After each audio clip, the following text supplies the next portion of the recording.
this presentation, we will discuss methods for tracking personal tax deductions within our business QuickBooks file. We're going to be covering two methods that we will discuss in more detail as we go for tracking those personal deductions within our business QuickBooks file. For more accounting information and accounting courses, visit our website at accountinginstruction.info.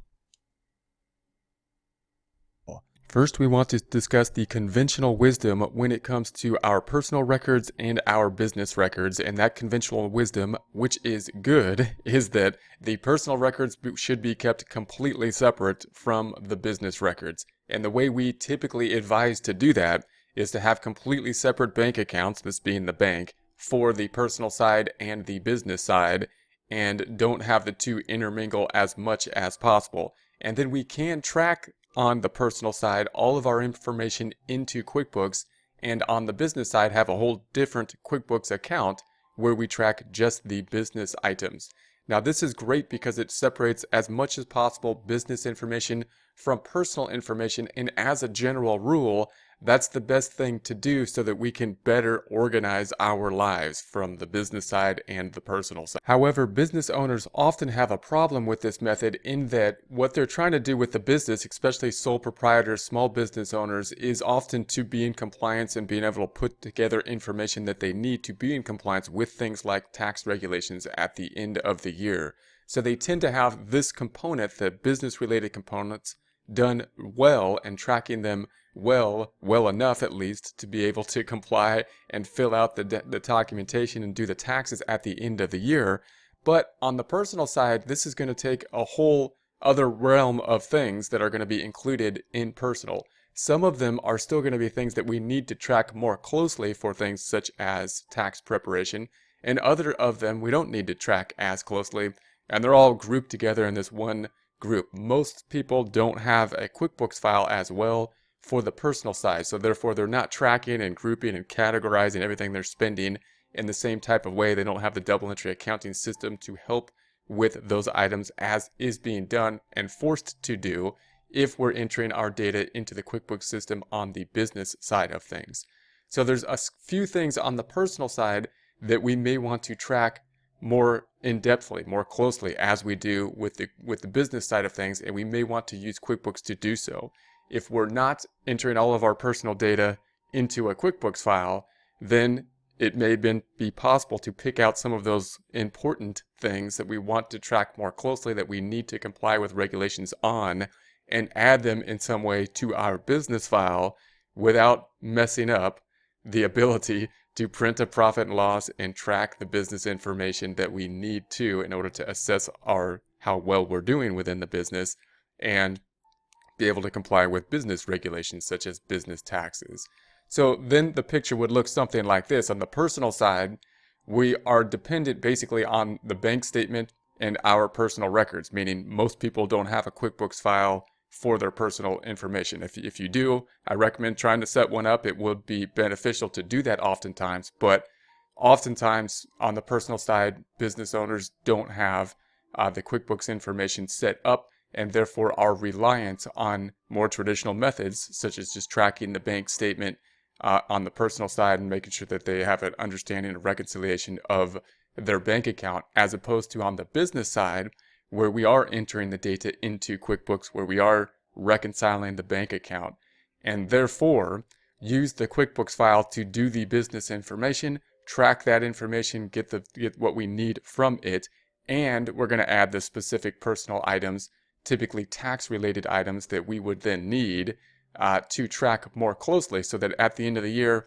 it's not like we don't have to give the information for the bookkeeping that's done very well on our business side, and then all this other stuff we have to put together, and we just kind of do the best we can and don't have any real assurance that we've done that properly.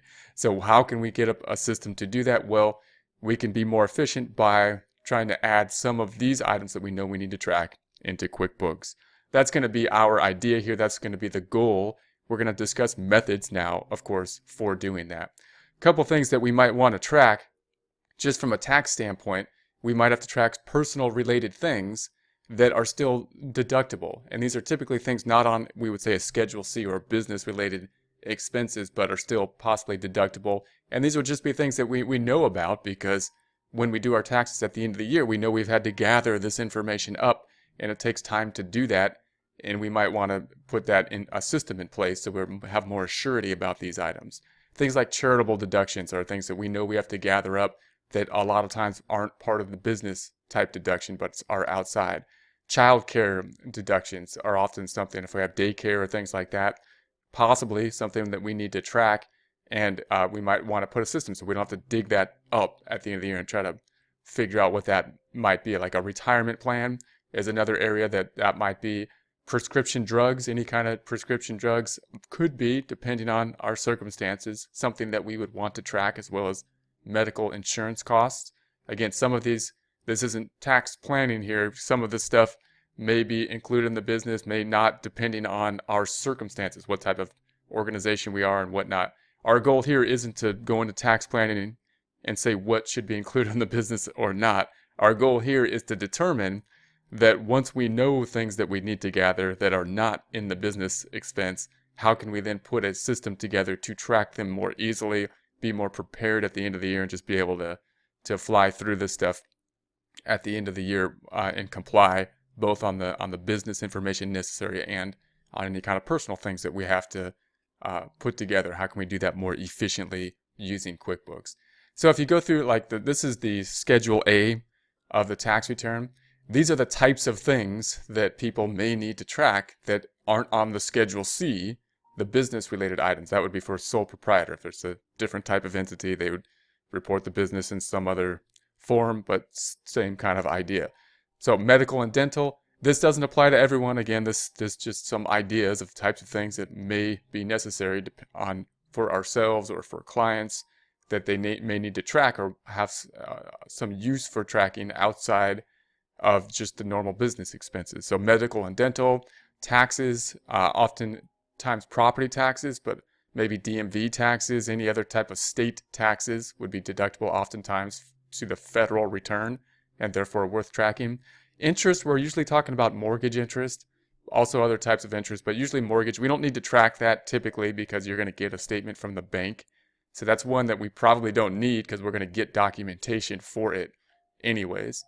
Gifts, however, and charitable gifts, often things that we may want to track in some way, so we have a nice list of what we actually paid.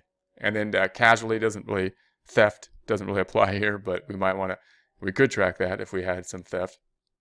Job expenses, obviously if we have a small business, if we're a business owner, that if it's a business expense, it goes on our business. But if we have personal expenses like a W-2 business, or even our spouse has a W-2 business possibly, that we need to kind of figure out what is being spent on that information, and that might be something that would go here, and we might want to track those things, and we'd have to make sure that we're separating them as we put them in the system. We'll talk about how to do that, but that might be something we want to track in some way. And then other miscellaneous. Also, this is going to be the front page of the 1040. So this is the front page of the 1040. Just a couple things that you may want to consider for a system like this. Self-employment, health insurance items, depending on the type of business we are. IRA deductions, retirement plans. Again, it depends on the type of system. We might have something in our bookkeeping system that we have a retirement plan, or in our business, a 401k or an IRA of some kind. But still, we might want to track the IRA for our spouse or someone else in the family, or we may not have an IRA in our business, and just depends on the circumstance, ideas. And then this is tuition and fees. Those could be deducted or put on various places on the tax return if we're continuing our education in some way. So some ideas that we might want to track in some way. So note that those things are not business related, but they are things we may need at the end of the year. And that's what QuickBooks can help us out with.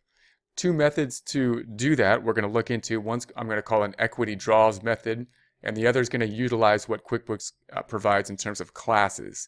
And these two methods could be more applicable depending on what our specific needs are, and they could be, we might want to decide between them just in terms of what we intuitively think rings best to us in the specific needs for what we have. For example, we might be using classes in some other way. So maybe classes is something we can't use because we're using, or we don't want to complicate things by using classes in another kind of format. So we might then use the equity method, or we might feel that the equity method reports things a little bit more easily, or that the classes method makes certain things a little bit easier to use. So we'll do the objectives will be the same, but we'll do these two methods, and then we'll compare and contrast these two methods. And in so doing, we'll get an idea of how to do these two methods, and we'll learn how to use classes as we go within QuickBooks, and we'll get a better idea of the relationship between the income statement and the balance sheet, and what the equity section is doing on the balance sheet. What's the difference between, for example, a draw's equity account and like an owner's equity account? How are those things related? How is the income statement related to the balance sheet? When we think about these items, those types of concepts will be something that we'll practice as well. Just a quick note, what we will not be doing is we're not going to be doing the tax line mapping.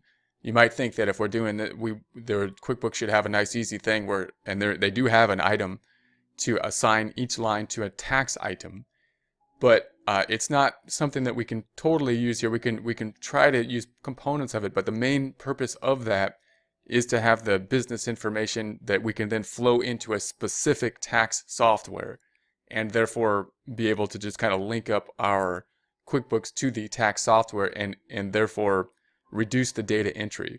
And for that purpose, it could be good. But if we're going to a tax preparer that isn't using the same software, then that use isn't going to be helpful, because they're still going to need just the documentation.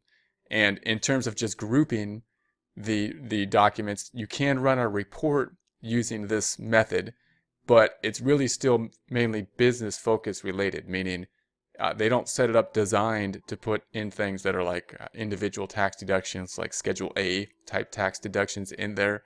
So those line items for Schedule A tax deductions and things like that aren't really included, and therefore we can't really use, you can't use those tax line item mappings to track these items in the same format that we're proposing here. So this tax line mapping may have a use, it does, if you set up everything pretty much perfectly, meaning you're using Intuit, the owner of QuickBooks software, to enter into QuickBooks, and you're using the related Intuit tax preparation software, and then you've assigned all line items in order for it to reduce the data entry into the tax software at the end of the year for the business related items, typically the Schedule E, the Schedule C related items.